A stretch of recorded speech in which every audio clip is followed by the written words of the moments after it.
Halo, shalom anak-anak yang dikasih oleh Tuhan. Bagaimana kabarnya? Bu Nini kangen sekali ya. Kepingin memeluk, kepingin bermain bersama, memuji bersama, berdoa bersama, dan mendengarkan firman Tuhan bersama ya. Halo Rafael, halo Mega, ya Andri, Tio, halo Entis, Aga, Thea, Alia, Deva, Mikaela, Velan, Marvel, Edo, Jonathan, ya, Daniel, Nakita. Bagaimana kabar kalian? Bu Nini kangen banget sama kalian bersama-sama, ya. Beberapa minggu ini kita tidak bisa ketemu, kita tidak bisa nyanyi bareng, sekolah minggu bareng, ibadah bareng, ya. Karena memang hari-hari ini ada salah satu penyakit yang gampang menular ya, sehingga kita tidak bisa kemana-mana, kita harus tinggal di rumah, tidak bisa sekolah minggu, tidak bisa sekolah, tidak bisa jalan-jalan ya, kita harus tinggal di rumah supaya tidak tertular sakit itu. Nah, dan hari-hari ini sudah beberapa minggu yang lalu kita juga tidak bisa beribadah ya. Tapi pagi ini kita akan beribadah bersama-sama. Kita akan bersama-sama berdoa. Kita bersama-sama mendengar firman Tuhan dari rumah ya. Anak-anak yang sungguh-sungguh ya. Karena Tuhan melihat hatiku dan hatimu rindu kepada Tuhan ya. Hatiku dan hatimu pengen bertemu dengan Tuhan dalam doa-doa kita, dalam pendengaran kita akan firman Tuhan. Untuk itu, mari kita berdoa dulu sebelum kita mendengarkan firman Tuhan. Tangan dilipat, mata ditutup ya. Kita konsentrasi berbicara kepada Tuhan, karena doa itu adalah berbicara kepada Tuhan. Mari kita berdoa. Tuhan Yesus, pada saat pagi hari ini betapa kami rindu untuk bertemu dengan Tuhan Yesus, bertemu dalam doa-doa kami, bertemu dengan teman-teman kami sekalipun kami hanya bertemu di dalam doa, bertemu dengan Engkau di dalam kami mendengar firman.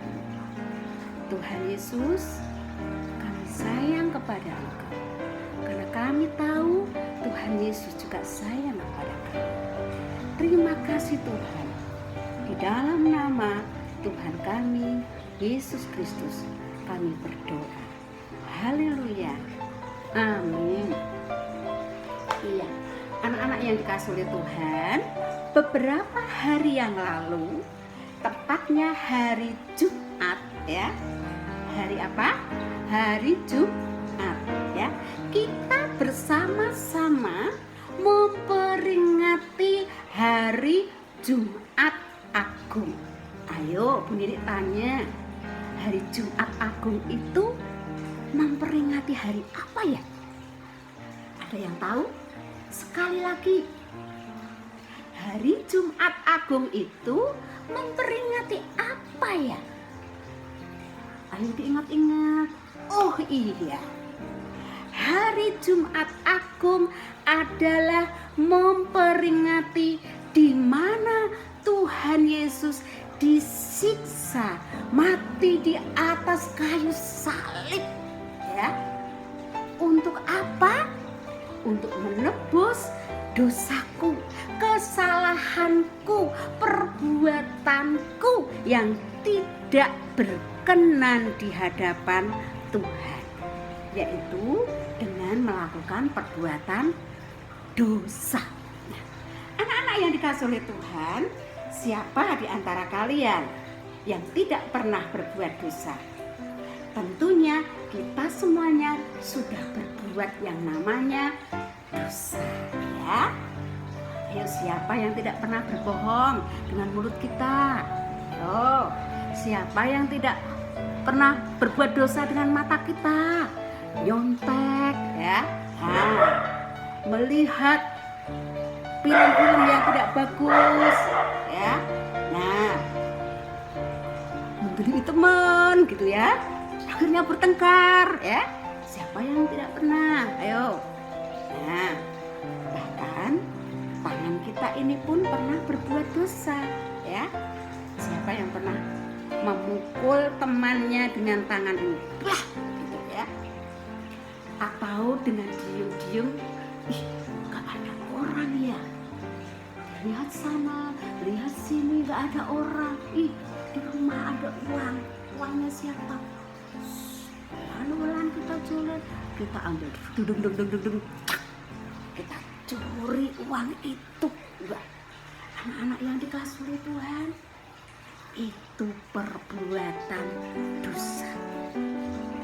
Nah, mungkin kita juga dengan mulut kita berkata bohong, ya. Kita berkata kasar, kita membentak-bentak orang tua, ya. Kita bertengkar dengan kakak adik kita, bersih tegang, ya. Itu pun berbuat dosa. Nah, anak-anak yang dikasih oleh Tuhan, tahu enggak, ya, kalau kita berbuat dosa itu ternyata ada upahnya. Kalau kita berbuat dosa ternyata ada hadiahnya. Nah, apa upahnya itu? Apa hadiahnya itu?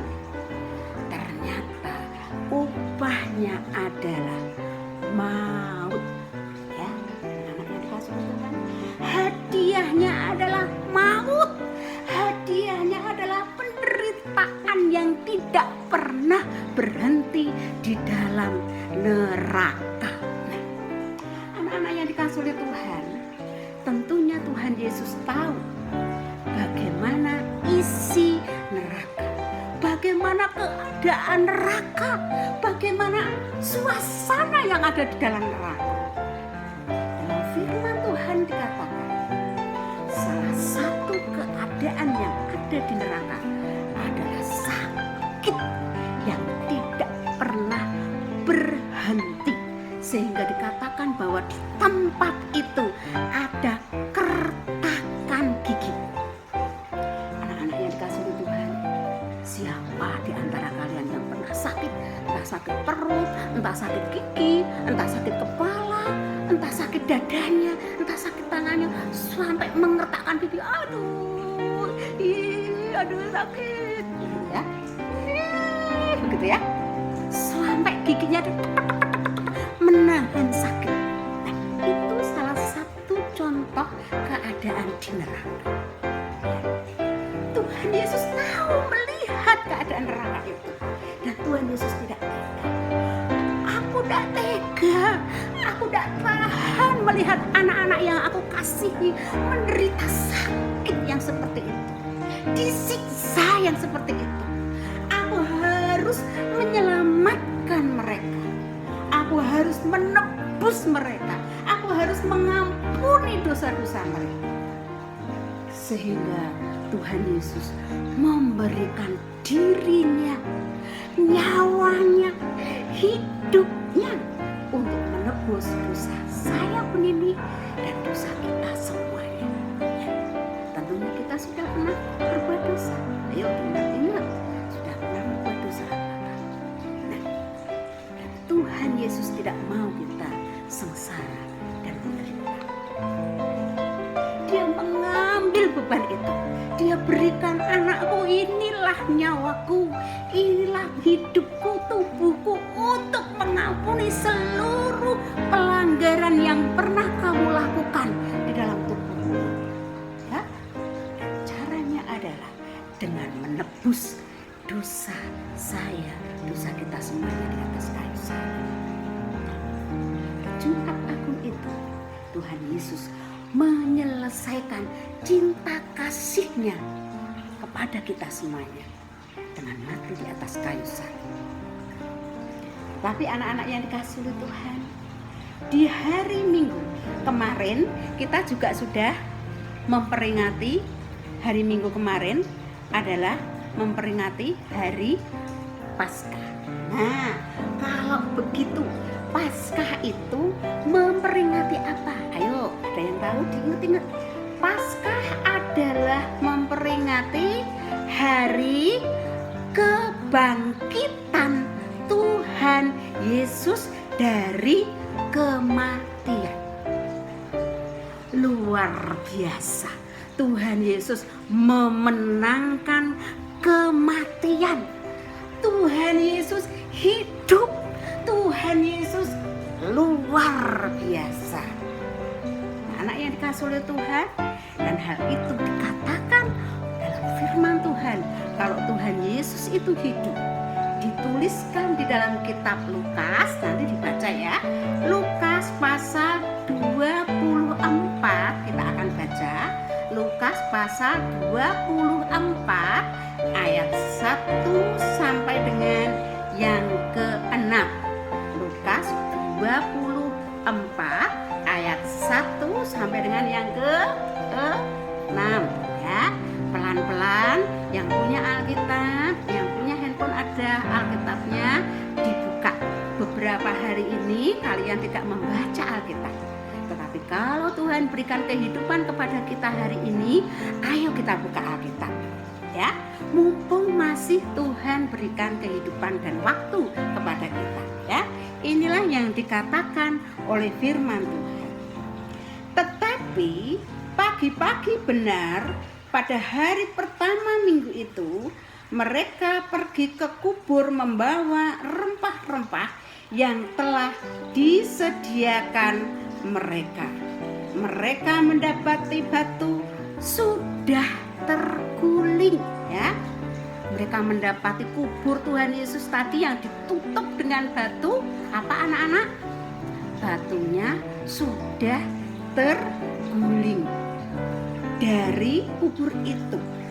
Dan setelah masuk, mereka tidak menemukan mayat Tuhan Yesus ya. Inilah yang tadi dikatakan Bu Nini, bahwa Tuhan Yesus sudah hidup kembali. Tuhan Yesus menang atas kematian ya.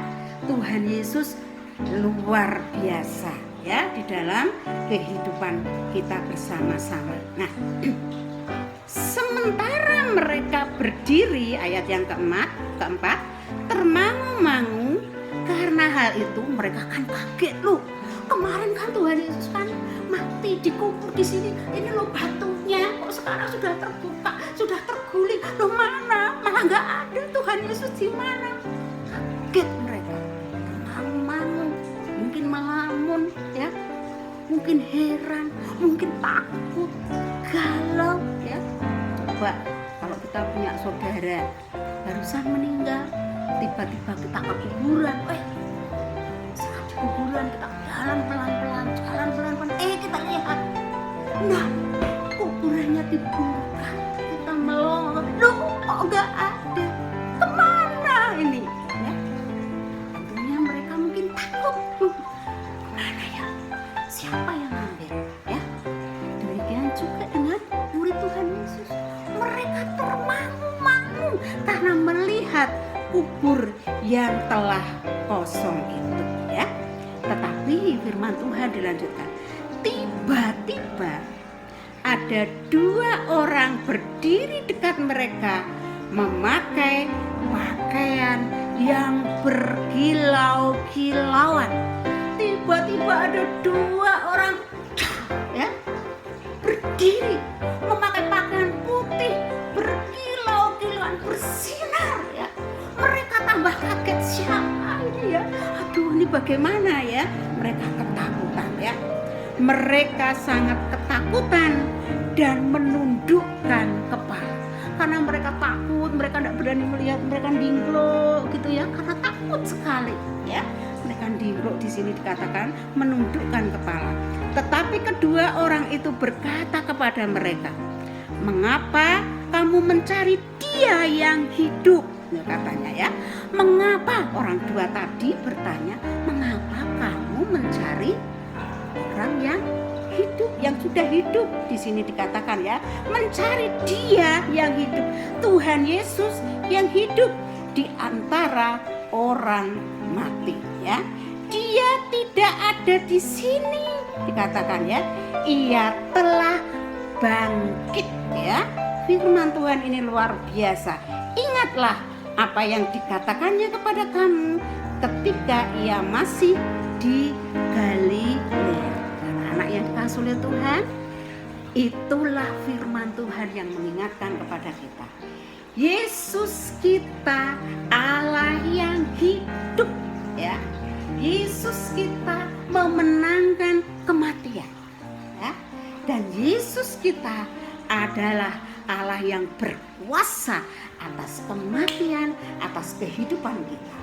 Untuk itu anak-anak yang dikasihi oleh Tuhan, kita harus selalu berdoa, selalu mengucap syukur, selalu memuji Tuhan.